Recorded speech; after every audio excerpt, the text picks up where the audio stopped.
We are always telling people, have long told people, that when they're in a stress state, when they're panicked, to take slow, deep breaths. And it is because that there is a scientific, physiological reason behind why that is so calming for us and why that is so helpful for our bodies and our minds to take those breaths. So regardless of whether you practice yoga or not, you don't have to practice yoga to practice this breath.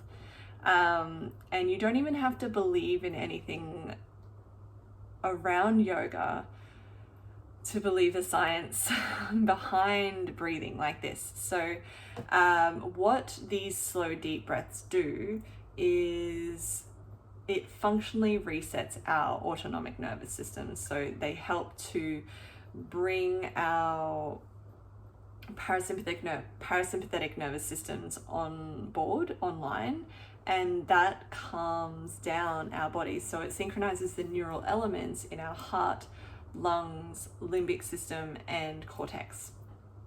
So there is a thing that's going on when we take these deep breaths. So this hack, as you might call it, whether you are an athlete on court, on field, on track, in pool, wherever you athlete, or if you are in a workplace, whether it's corporate or blue collar or whatever kind of workplace you are in, and you find yourself in a stress state or in that mode where you feel overwhelmed, that hack is so simple. It's literally taking 10 long, slow, deep breaths. So you breathe in down towards the bottom of your lungs, so it's diaphragmatic breathing.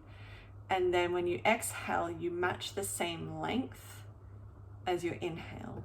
So you're not going for exertion in that length. You'll want it to be a little bit longer than your natural breath, but you're going for the equal length inhale to the equal length exhale, so they both match. And take 10 of them. If it helps, there is another way you can use your fingers to count. That makes it 8, so you could just count fingers and then 1 per hand.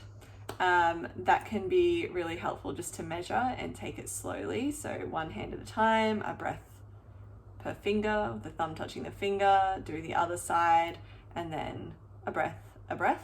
That can be really helpful. There are apps that are really helpful.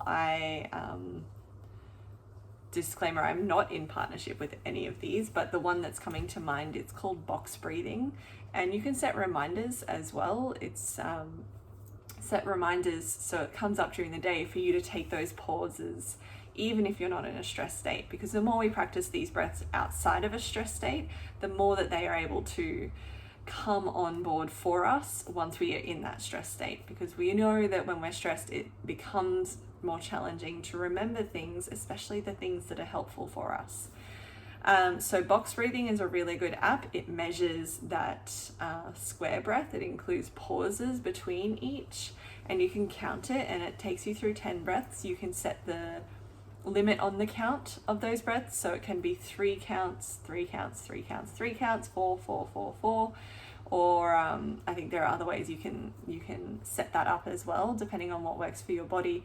But that can be really useful because you can see the time as well, and it's showing you that for most of this it takes less than 2 minutes, sometimes just over 2 minutes, to take those 10 breaths, and 2 minutes is really nothing. So you can do it in the car, before you walk into work, or maybe before you walk into the house after work to kind of reset.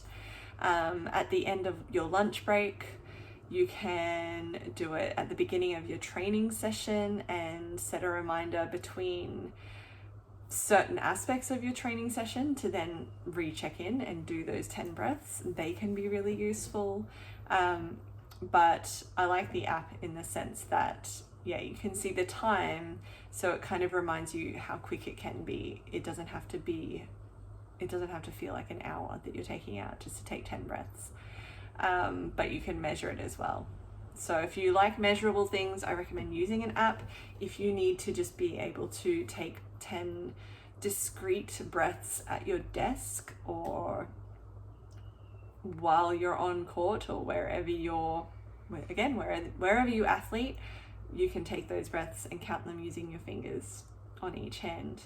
And that just gives you a little bit of measurability, but it also just lets you count without having to count. You can just keep track of it, but just focus on the sensation of your breath moving in and out. So it seems like an obvious hack, but sometimes it's important to bring those reminders in, especially with that little bit of science behind why they actually are useful, and hopefully the methods and little things around it make it feel more achievable for you as well. So see how you go with that and let yourself practice it when the times are easy, so that it becomes easier when the times are hard.